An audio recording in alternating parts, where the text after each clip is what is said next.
Hi, welcome everybody.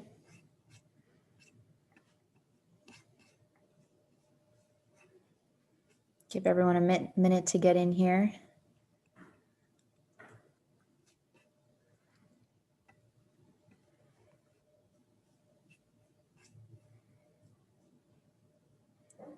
Please take a second and hop in the chat. Let us know how you are. Say hello. Yeah, this has been a week. I don't know if everyone else has experienced it that way, but it's like we're trying to get everything in before the end of the year. It's a little crazy.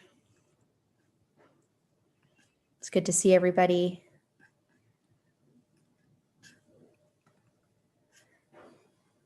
And I think, Christina, we can go to the first slide and get started. All right. So, hi, everyone. I'm going to do a public health update, a little MOAC update, and then I think we're handing it over to Emily per usual. Then we've got the MCC and Emerald Necklace giving us some updates today. And then we'll do a little bit of housekeeping before we wrap up. So I will get started. As of yesterday, the city of Boston reported 542 new cases of COVID-19 for a total of 28,595 cases. Today, Massachusetts is reporting its highest one-day totals of COVID-19 cases, breaking a record that I believe was also just set yesterday.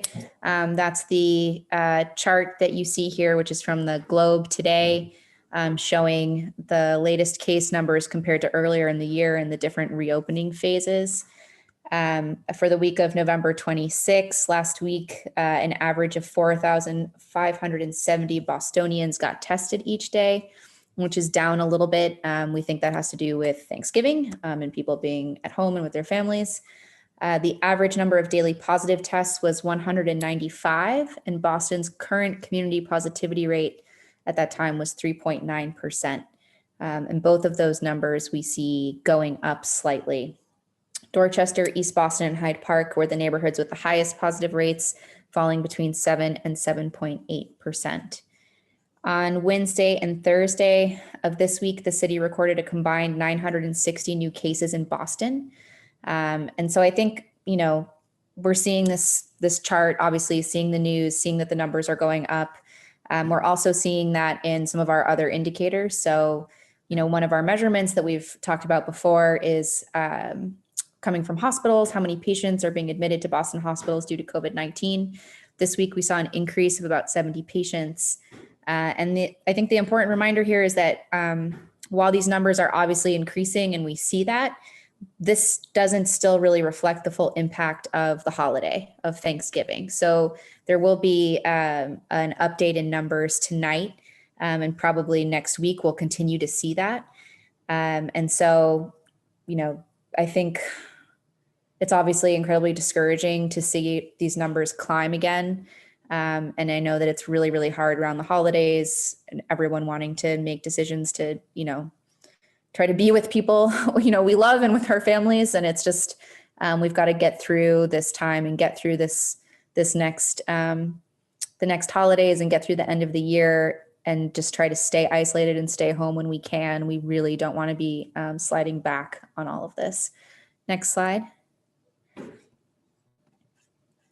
As a reminder, there are over 30 testing sites in Boston. Our free mobile testing sites this week have been in East Boston, Roxbury, and JP.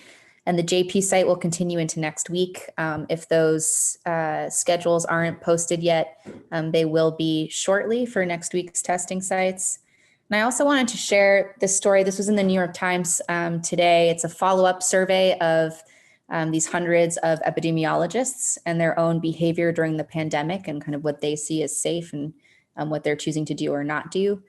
And what was interesting about this, and I'm sure this is going to be a topic going into the new year that would be good for us to come together around, are some of the nuances around the vaccine, including the level of prevalence of a vaccine required to reach herd immunity, the impact of that on different kinds of activities, and on reopening. And there's going to be a lot of factors playing into how programs and spaces reopen. And I think, looking back on how the fall went, we can all picture what a rush to figure out policies and protocols looks like, and maybe a rush that we would like to avoid and get ahead of as much as possible.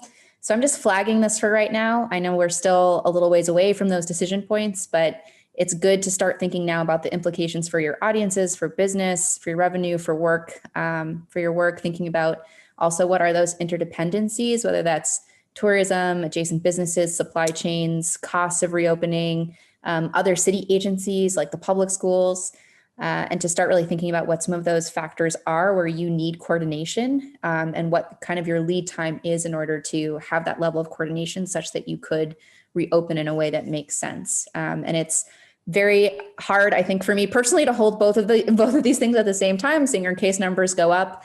Knowing that the mayor just said in the news this week, if our numbers continue this way, like we might be even rolling back that reopening even more and having to go into more of a shutdown. And then at the same time, knowing that there's the promise of a vaccine and like the level of coordination that's going to be required to think about what it means to come back. So I am probably feeling and reflecting things that you are feeling and reflecting, but want to start thinking as much as possible about how we can support coordination going into the new year.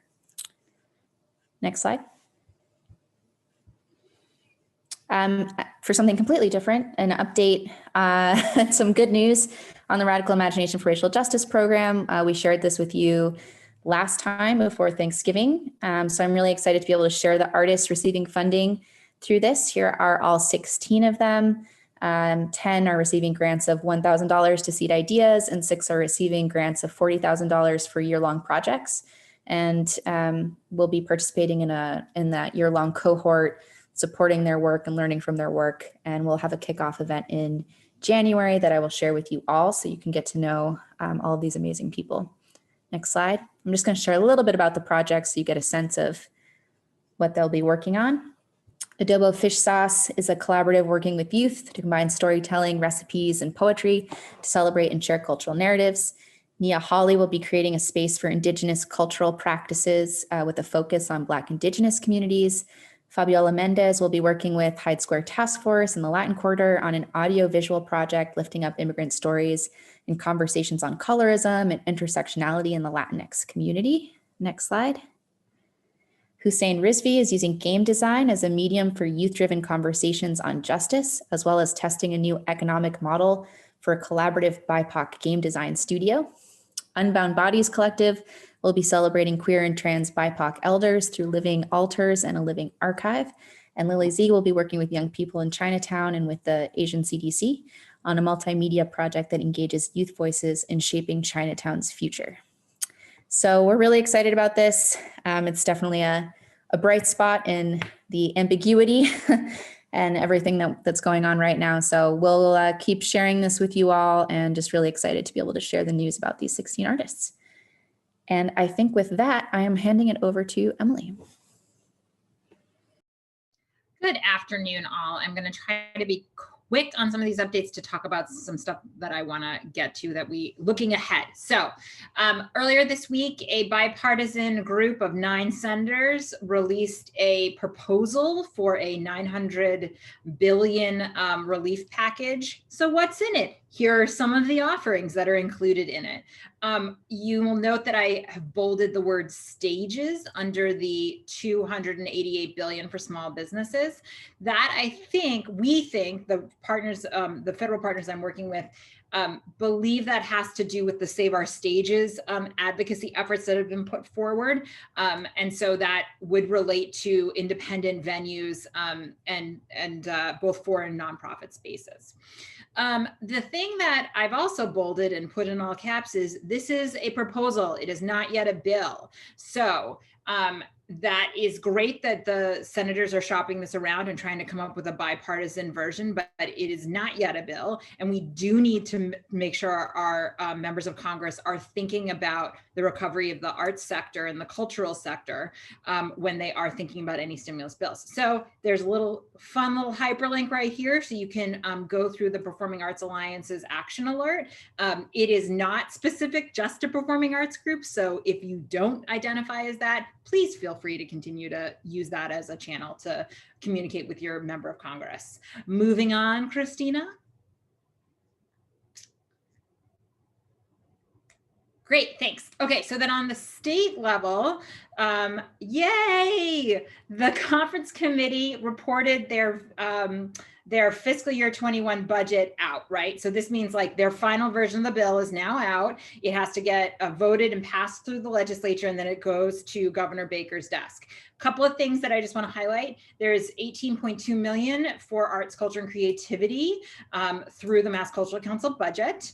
That is good news, right? Because at the same time that we need relief, we also, many of us as organizations count on annual funds from the Mass Cultural Council, either through specific programs or the LLCs, and this allows that to happen, right? The budget also includes language that allows for an extension of the deadlines that nonprofits have to reimburse the unemployment assistance fund. So that's a big deal for a lot of nonprofits who self-insure and need to repay the unemployment assistance fund. It was due to run out at the end of this month. It is now extended through June 30th of 2021. Just so we're also clear, that's not the end of the story with that issue. MassCreative works with a larger coalition of nonprofit advocacy groups to work on making sure that we're charging towards trying to get 100% forgiveness for nonprofits around that issue. So the governor has 10 days to sign it once the legislature passes it. He wanted it done by Thanksgiving, so there's real reason to believe it'll move pretty quickly. And because, next slide. Oh, sorry. Sorry, I ruined that. The other thing that's still being worked on, right? So we know that the legislative cycle ends at the end of the year, at the end of the calendar year. So there's a couple more bills that are still in the hopper, that are still in conference committee that we're paying attention to. The Economic Development Bond Bill is one of that. Between the two versions of the bill, there is a combined $31 million in authorized spending for the creative sector relief and support. It would also form a commission to study the impact that COVID has had on the cultural community, and then make recommendations about sector recovery. That's a really good thing that was included. And so we're working to make sure that all of those provisions are included. There's a nice little hyperlink right here, and I'll add it to the chat afterwards, where you can write your legislator and make sure they know you care about this. The reality is that oftentimes the legislature likes to work up until the last minute. So we may not see this move out until the very, very end of the calendar year. We will keep you updated as things happen. Okay, so next slide, I hope, is talking about next year. Happy New Year! Woo! I'm ready to end it all, end 2020 right now. So looking ahead, there's a couple of things that we need to be paying attention to and getting information about. First one is, if that bipartisan relief package doesn't happen, the Biden-Harris incoming administration has made it clear that this is a top priority. And so we want to be information to make sure that the creative community is called out and top of mind when Congress gets to work on that again, and the Biden-Harris administration gets to work on that. The other real fun fact is that Baker is required by constitutional statute to file his version of fiscal year 22's budget in January. So seconds after they pass the fiscal year 21 budget is done, they have to start on fiscal year 22. And then we also know that municipal budgets and school budgets are going to be up and be negotiated and set right now. So what does that all mean? Next slide. We got to make the case for our recovery. So this is it, friends. So we have been really good about paying attention and asking when appropriate, but we need to elevate not just our need, but what we've all been doing since March, right? The things that we all know is that just because a pandemic closed some of our facilities and our venues didn't mean we stopped delivering to the communities, and we didn't provide real essential and vital services that kept people feeling connected and whole at a moment when stress and trauma was on the rise. So we are going to be working on launching this sort of campaign around stories. We're going to be centering them on our blog, on our website. We're going to be trying to seed them on social media and seed them with the media. And we need your stories. So I'll add a hyperlink to a little Google form where you can quickly add that in, both if you're an individual artist or individual culture worker with creative practice and you want to share that, or you have some great stories from the organization that you represent. We're going to zero in on arts education in January with the theme of Arts Make a Whole Person. So we're thinking about creative youth development, we're thinking about in-school arts education, and we're thinking about teaching artists. The reason we're doing that is because in January, a lot of conversation about school budgets begins, and we want to make sure that we're protecting as much money for arts education as possible. Then looking ahead in March, we're going to do an Arts and Cultural Advocacy Month, friends. So I'm excited to have you all be a part of that. And along the way, we want to make sure that if any federal, state, and local aid moves along, that we are top of mind with legislators. They get not just that we've lost a lot, because every sector has, but that we haven't stopped delivering, and that we are essential to the recovery of Massachusetts, not just the economic recovery, but the whole sort of communal health of our recovery. So if you are really into wanting to get involved with the specific arts education conversation, please email my dear colleague, G. His email is on the screen. And if you just get real jazzed at the thought of an arts and culture advocacy month, not just a day, but a whole month, I'm your gal, email me. We are going to think about this advocacy month in a lot of different ways. And it's going to be an opportunity for us to really build some, to really amplify and center the work that's happening across the Commonwealth. And so we're really looking for you to help us direct us in what those conversations should be.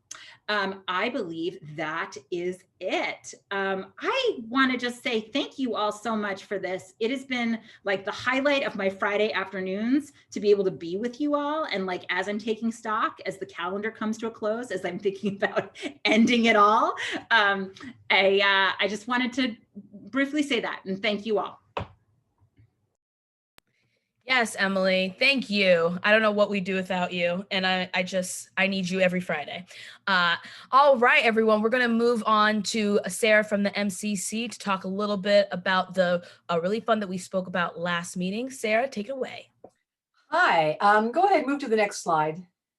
Whoever's doing that, and thank you for doing that. Actually, before I say anything about this, I just want, on behalf of my colleagues at Mass Cultural Council, to thank MassCreative and their board and staff for all the fabulous work that they are doing and continue to do. And thank you also to all of you from organizations, individual artists, and the power of your advocacy.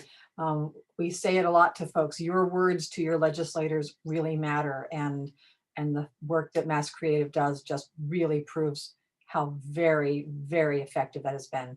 The fact that we have been level funded in this year feels like a miracle. So, and yet so much less than we really need. So why don't we go ahead and talk about this? I did a webinar, gosh, it was about 2 years ago on Tuesday, I think, Tuesday afternoon, I did a webinar about this program. And the link that I just put into the chat is a link to the page of the Mass Cultural Council website that has instructions on the application. It also has a link to the slides, the full slides. I only have a portion of them here today, and to the recording, and also has, actually, I'll pop another link in there. I am doing office hours next week, every day, 3 o'clock to 4 o'clock, doing office hours. So register, come and chat with me. If you can't make the office hours, please send me an email or call me and we will help you through everything. So what I wanted to do today was really just talk to you about a program overview, to tell you what the eligibility is and what the preferences are, because preferences is a question we're getting a lot about, and not get into the weeds on the actual application, because you're going to find all that information on our website. And you're going to find, you're going to find that also through talking to me over the next week. So this is a $10 million program. It's part of the Baker-Polito Economic Recovery Plan, and it is funded with federal CARES Act money. So the same program that funded the PPP is funding this, which does give us some very specific structures around how we can use it. Mass Cultural Council is administering it. It's not our program the same way that our operating support and creative youth development programs are, but we are administering it on behalf of the Executive Office of Housing and Economic Development. I'm learning all new acronyms right now.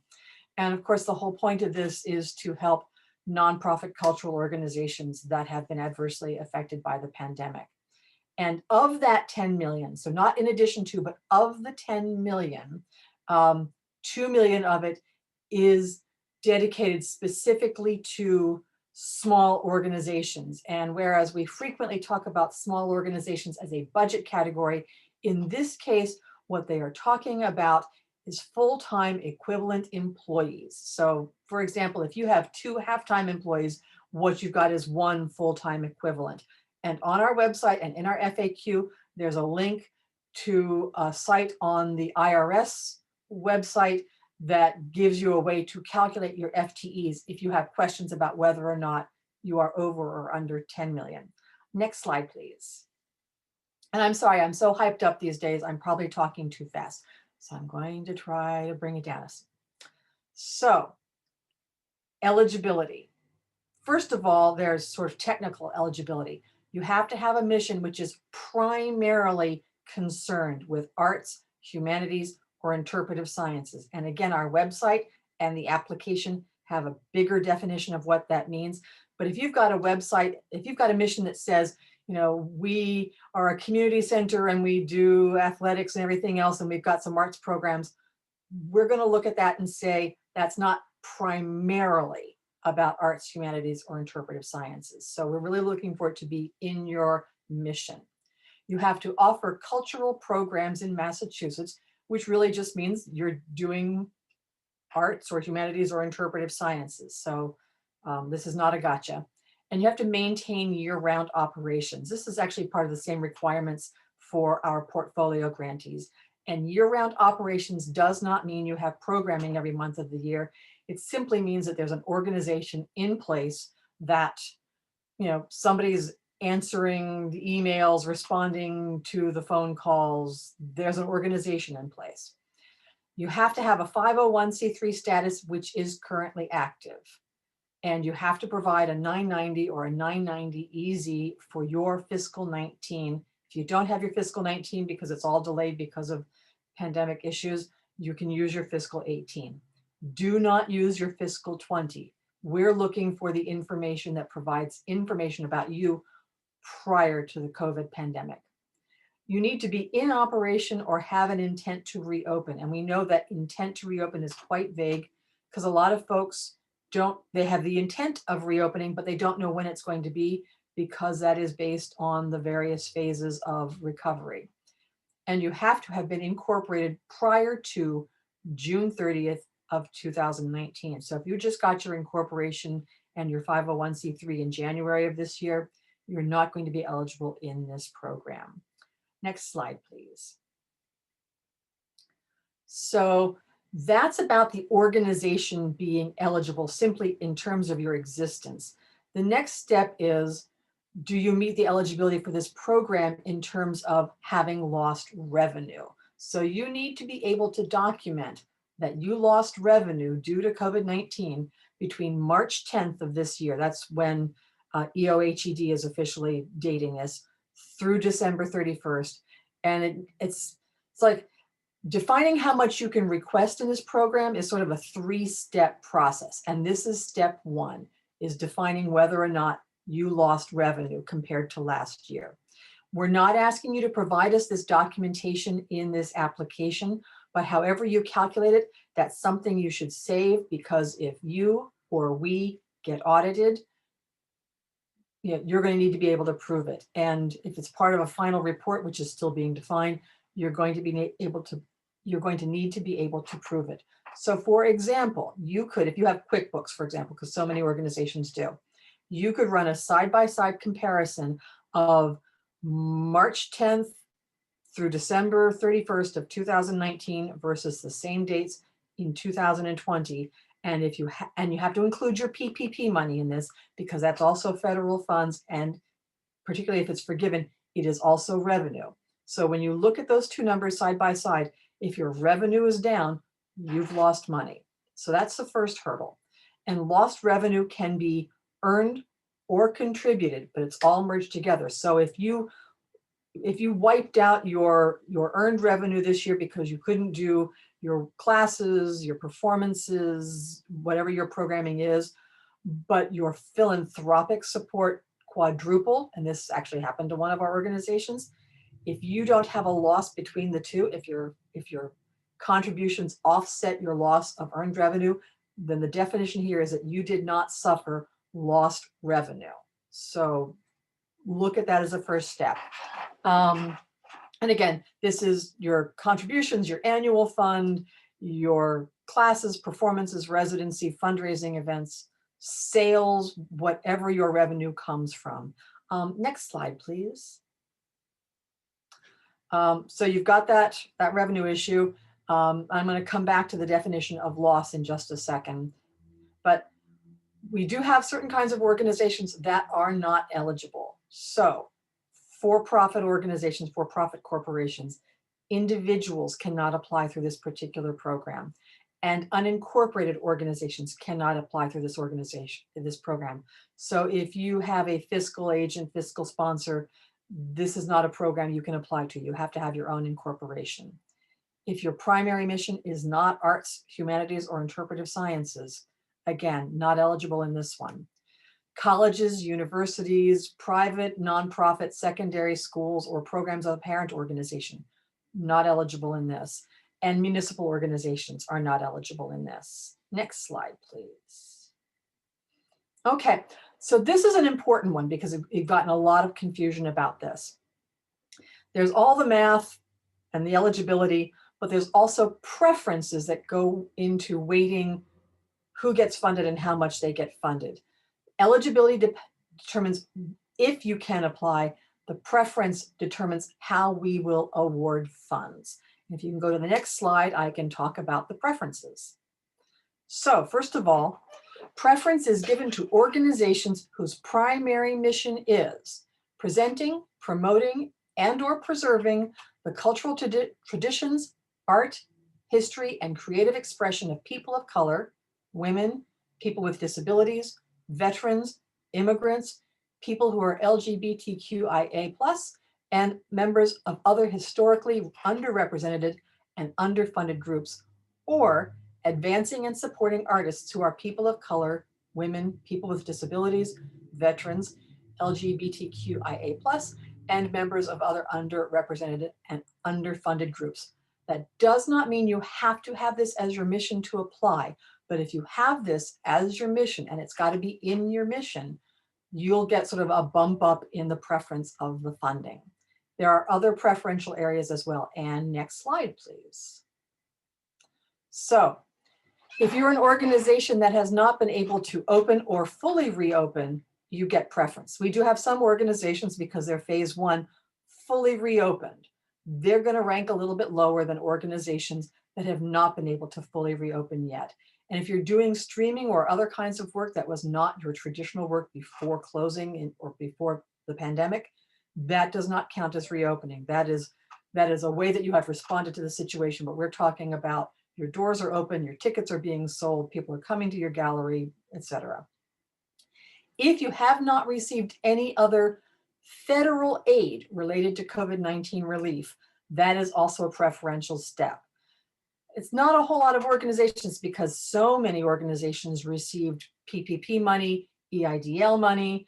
They've gotten grants from Mass Humanities that are specific to COVID. They've gotten NEH or NEA grants. There's a list of them on the application. You check off the ones you've gotten.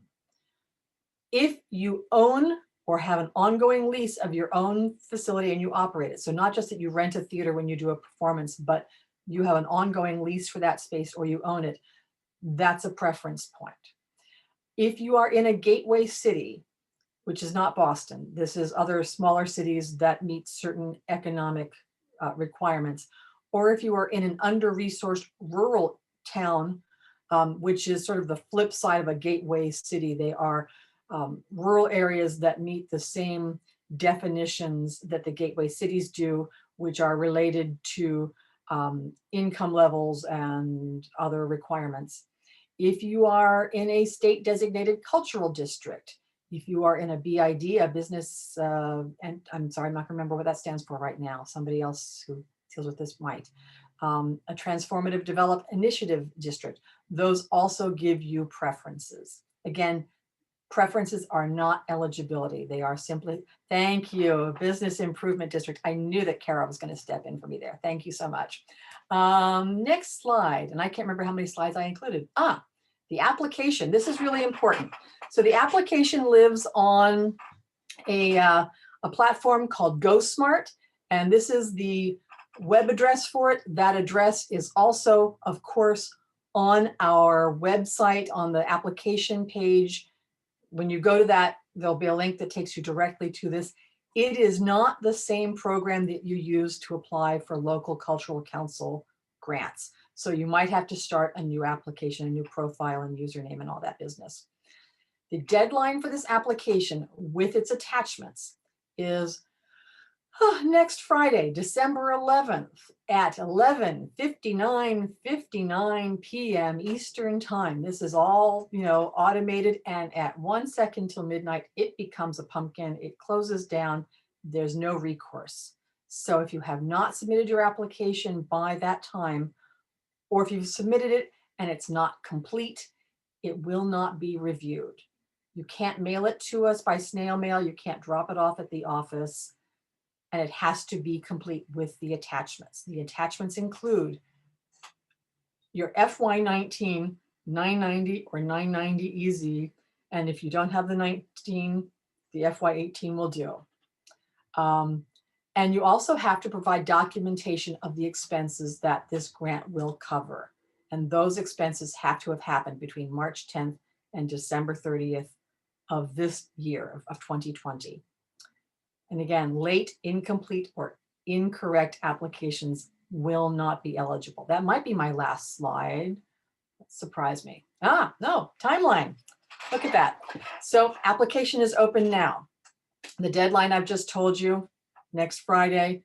Award notification and contracts. We are going to email you in early January 2021. We're hoping to do this by like the 5th or 6th of January. So the turnaround on this is really fast. And your turnaround back to us is just as fast. You have to get it to us by January 19th. And then we start sending out money as fast as we can based on getting your complete signed contract and being in compliance with the Commonwealth fiscal systems. We are somewhat trapped by some federal requirements on when the money has to go back to the federal government if we haven't spent it. So whereas we typically like to be really, really nice about deadlines for getting contracts back to us, we're not going to have that option right now. I see there's a question. I wanted to say one more thing before I take a question, if I may. So I talked about how you determine what your eligibility is. And the first step is that you lost money. Okay, a lot of folks are going to be eligible based on that. The next step is, and this is a quirky one for a lot of arts groups, and I'm just going to say this particular program is a little bit of a Frankenstein's monster. It is pulling together concepts behind the PPP money. It's pulling together concepts behind small business development programs. All of this coming out of EOHED. So we know some of it feels a little funky to an arts organization. The next step of the eligibility is, what is 3 months of your expenses, of your eligible expenses in a typical operating year. And so for that, we want you to look at your 990 from fiscal 19. Most organizations are only going to be able to look at their personnel costs, which is W-2 personnel and benefits associated with them, debt, interest on existing debt, or occupancy costs. And what you do is you take your fiscal 19 990 and take 25%, basically 3 months worth of that total. So your expenses might, vary widely throughout the year. They're not looking at that. They are doing a flat mathematical average, coming up with 3 months worth of expenses. If that amount is less than your loss, that amount now becomes a maximum amount you can apply for. So you might have $200,000 in losses, and when you look at your fiscal 19 eligible expenses and you pull out just 3 months worth, you might have less than that. That pulls the cap down. And then finally, $100,000 is the absolute maximum we're giving in this particular grant program. And the next step is you are going to pull together receipts, documentation that you've actually spent that much money this calendar year after March 10th. And it has to be things that you've spent money on that you didn't get covered by PPP money.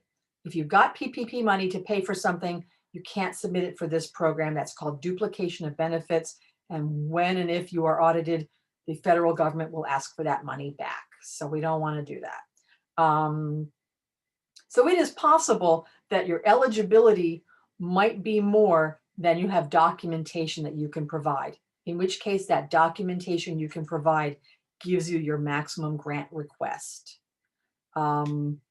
Anything else funky? If you are one of those organizations with 10 or fewer FTEs, you can apply based on all of your expenses, not just the occupancy and personnel costs. So my email, my contact, is a direct link to contact me on our website. If I go back, I'm going to put in the application page again so that it's right here, most recent in the chat. Again, take a look at that page. It'll walk you through the guidelines. It has the recording of the webinar that I did. It has an FAQ that we keep adding to as we keep stumbling upon new and unexpected questions and unusual situations that we did not see coming. So, and it seems I didn't post that to everybody, so I'm going to try it again, because you'd think by now I'd be an expert on Zoom, but no, there we go. The office hours, again, are going to be Monday through Friday of next week. And I'm doing that from 3 to 4 p.m. But honestly, I am answering emails and phone calls, it seems, around the clock. So I know your brains are full now, but yeah, I'm gonna put my phone number in here. I'm gonna tell you, obviously I'm not in my office, so I'm not gonna be picking up the phone. And gosh, it's been so long since I've used that phone. What is my phone number? So, but if you call and you leave a message on my office phone, amazing technology will send me an email with a link to the recording of your phone message. So I will be able to listen to that. But I can tell you, I am responding to emails instantly. Okay, I'm going to suggest you go to our webpage that I've linked in earlier. It's got all the contact information there, okay? Any general questions? I don't want to answer questions about very specific, unusual circumstances in this particular forum, but believe me, I'm welcoming, encouraging you to reach out to me so I can help you walk through this. We know it's an unusual program, and although $10 million feels like a lot of money, it's also a drop in the ocean in this giant need. So it's going to go quickly, and we just want to help everybody be as successful as possible. Sarah, Wasn't that exciting? Okay. that was great. I have a quick question. Yeah. So I recently applied for a grant with, I think it was MGCC or something. But what I found when applying is I had uploaded certain documents onto the online system, and the computer did not recognize those documents. So now it's past the date where it was shut off. So everything is. So I'm wondering if there's anything in line, like with you guys, grant application program, if there is anything in line where, hey, if you're having, because these computers, they're just not perfect. So is there anything in line to catch stuff like that, or service those applications that the computer might not recognize those documents? And then Honestly, it's a PDF. right. And I've been working with this particular GoSmart system for 6 years now. I can tell you the 2 challenges I have run into are organizations where the 990 is password protected by an accountant, and we then have to get, you to unrelease, that password protection. I don't know that that's a problem I've had with this.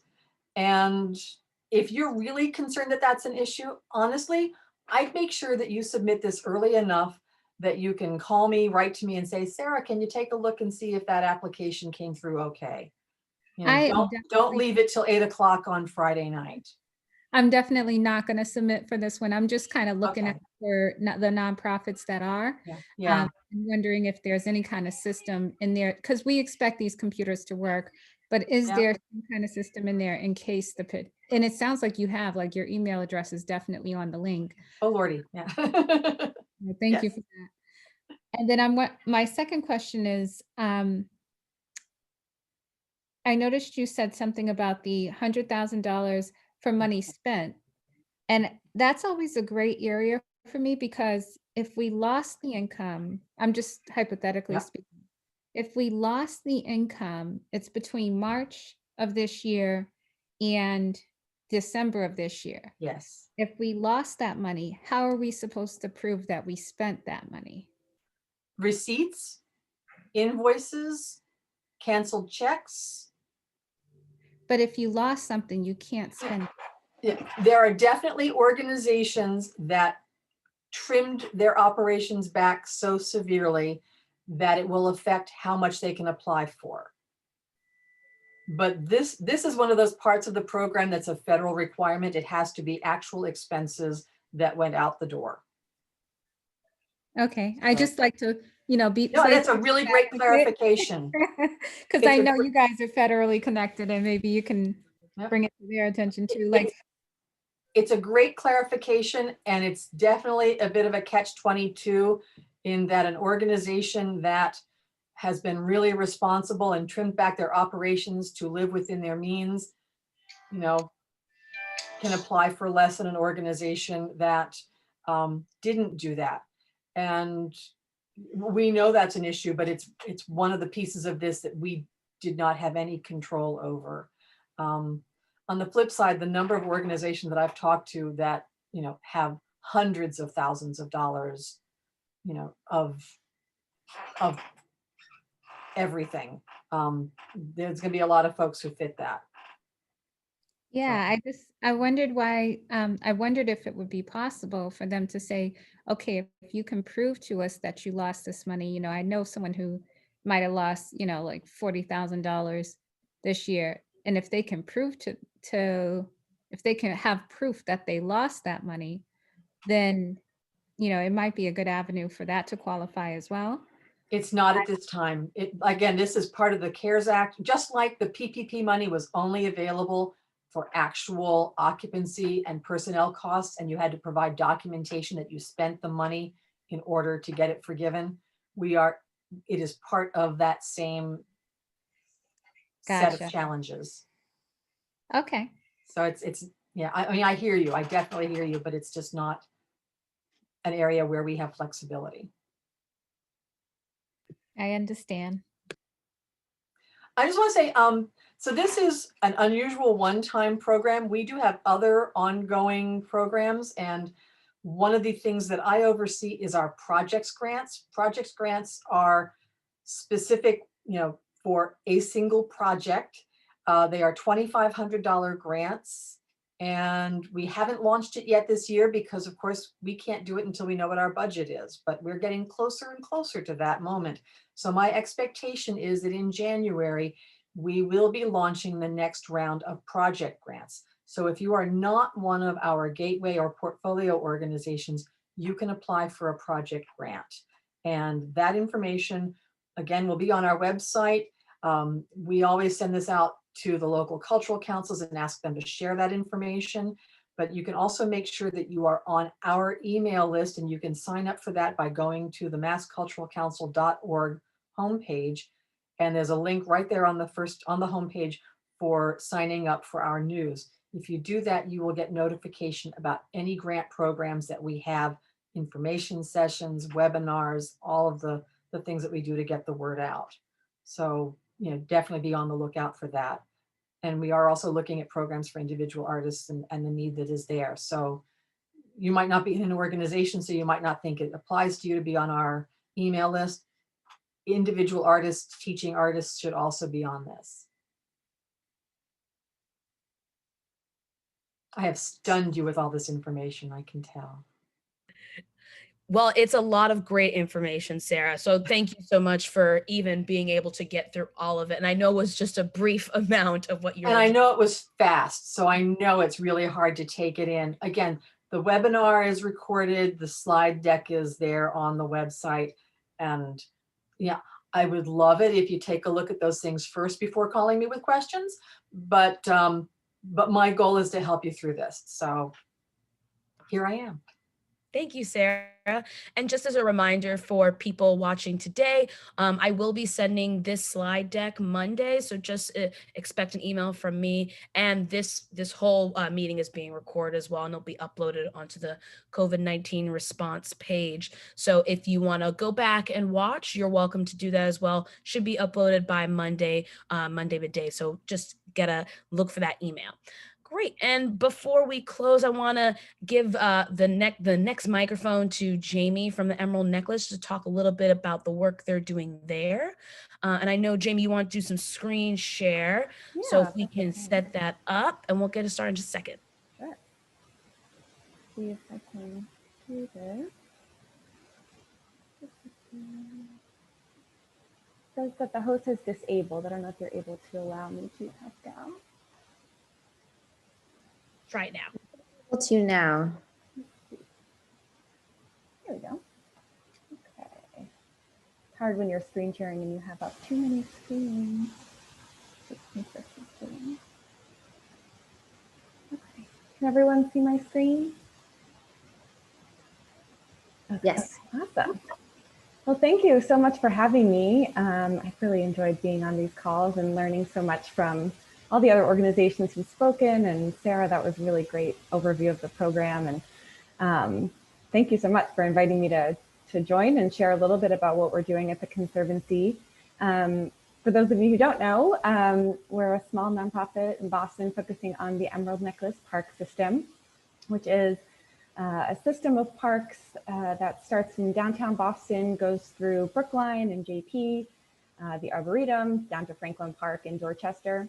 And we at the Conservancy work on the parks that were designed by Frederick Law Olmsted, kind of the founder of landscape architecture. He also built Central Park in New York and hundreds of other parks all over North America. So we work on preserving and restoring the Emerald Necklace. We do a lot of maintenance and restoration work, visitor services, public programs, volunteer activities. We have youth education programs.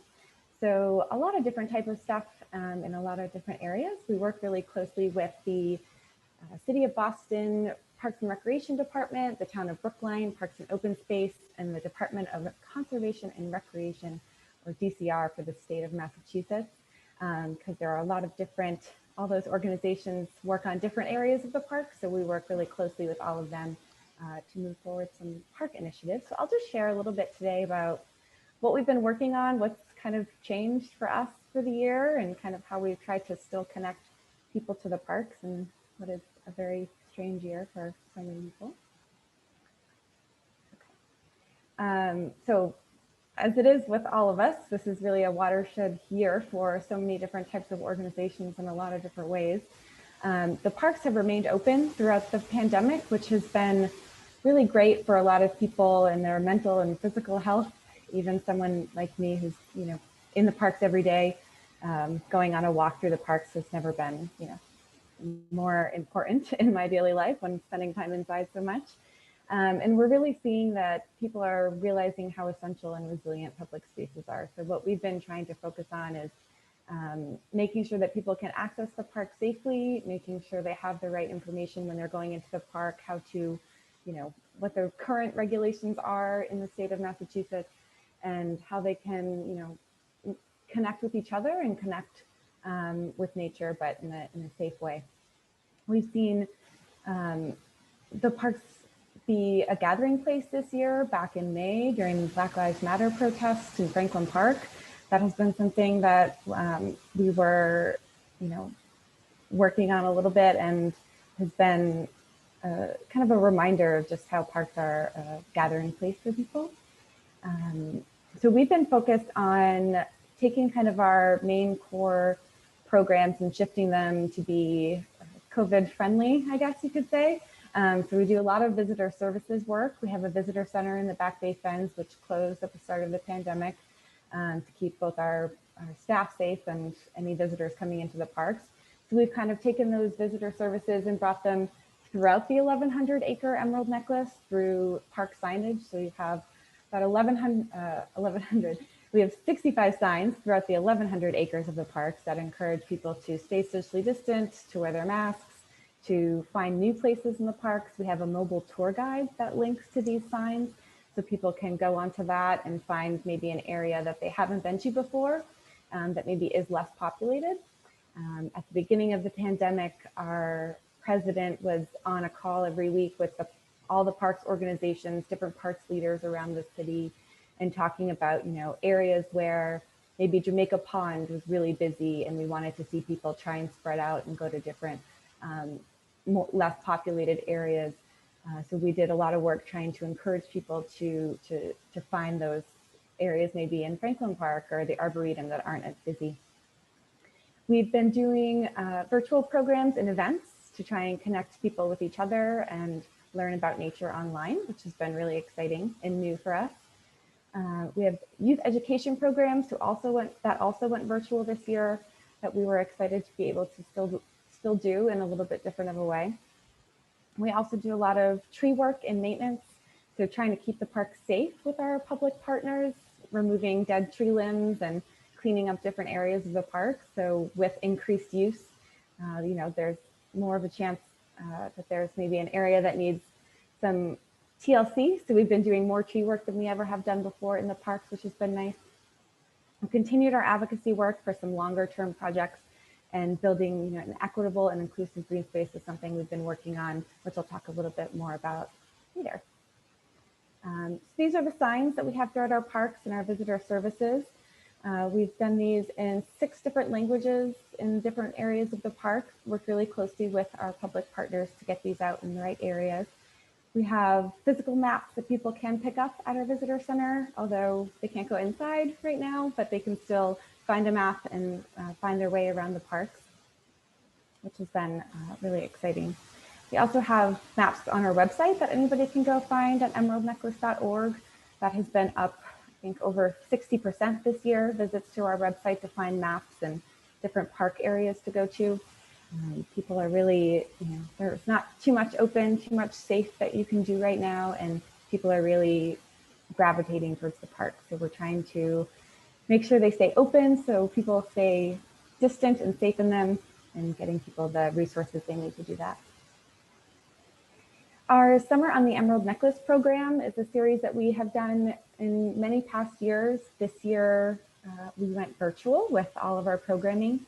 So typically in a year, we do concerts, movies, fitness classes, some other outdoor style events, and all of those went online this year, along with a slew of other things to try and connect people with the parks and just provide fun things for people to do online or with their families themselves in the park. So we have things like a stroller tour that you can go on, or an accessible tour with, you know, areas where they have nice flat pathways that people can go on, storytelling events, fitness classes. We've also been trying to create content that's also educational. So things like the Muddy River Restoration Project, which if you're around the parks at all, you might have seen some fencing up in the Back Bay Fens and the Riverway recently. That's the second phase of the Muddy River Restoration. So we've been creating some content to try and explain to people what's going on, FAQs, that type of thing. Some safe viewing locations if families want to go out and watch the construction equipment. They can watch people digging in the muddy, which is kind of fun for kids. So trying to create this type of content for people to enjoy. And this has been really successful throughout the summer. It's relatively inexpensive to do. It takes, you know, staff time to put everything together, but we have great resources on our education team that we've been able to get this stuff up really quickly, which has been really fun. And our summer program has continued through the fall and will continue into the winter, especially as, you know, things get colder and COVID gets worse, sadly. People can, you know, safely go into the parks, and we're trying to encourage that as much as we can. So our youth education program, this photo is from a previous year, not from this year, of course, but we did have an online youth education program this past summer, and that program provides jobs to Boston teens. We heard, you know, when we were trying to figure out what to do for this year, a lot of youth programs, sadly, were not able to continue that, and some youth jobs kind of went away. So we were really pleased to still be able to work with the city of Boston to provide jobs to some Boston teens this summer. And they get some education, leadership development through that program. And it's been a really nice thing. We're happy to be able to do that.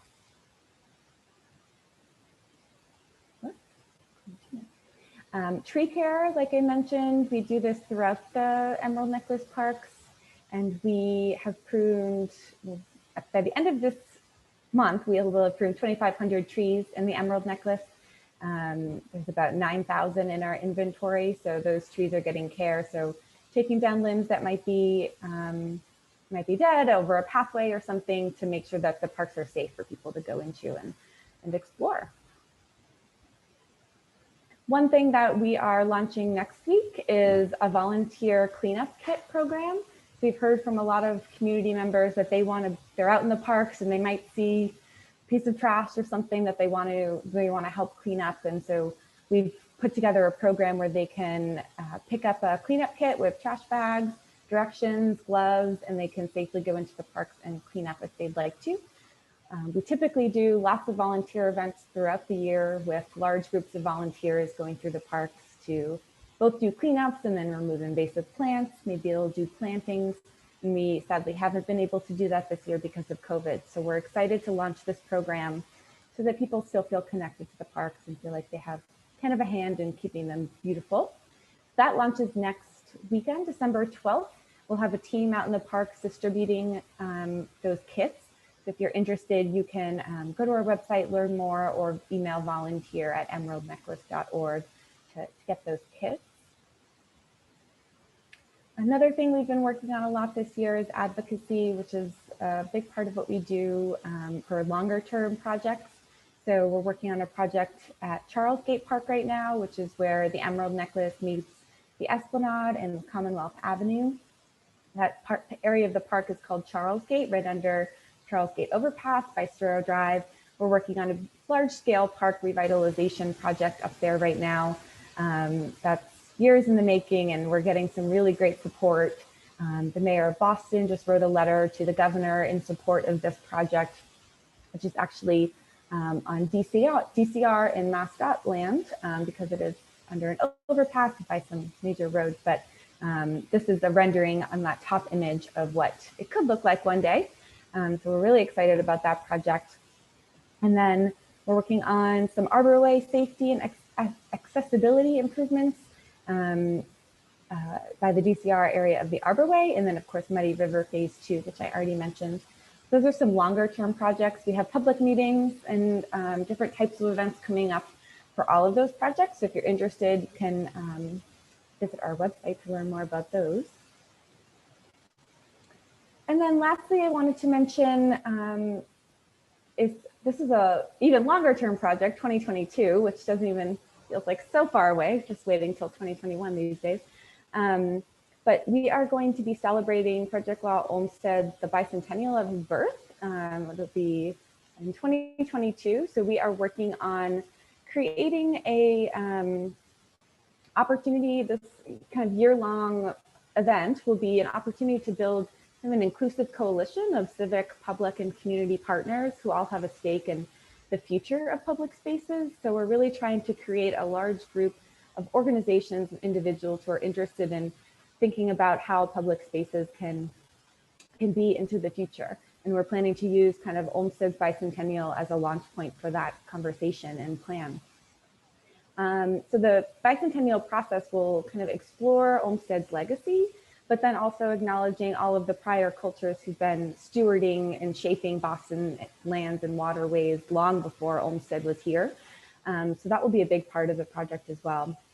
And, you know, we have a website right now, which is really just kind of a, I don't even think we've soft launched it yet. This is a preview, flownow.org, really just to learn about kind of how we're organizing.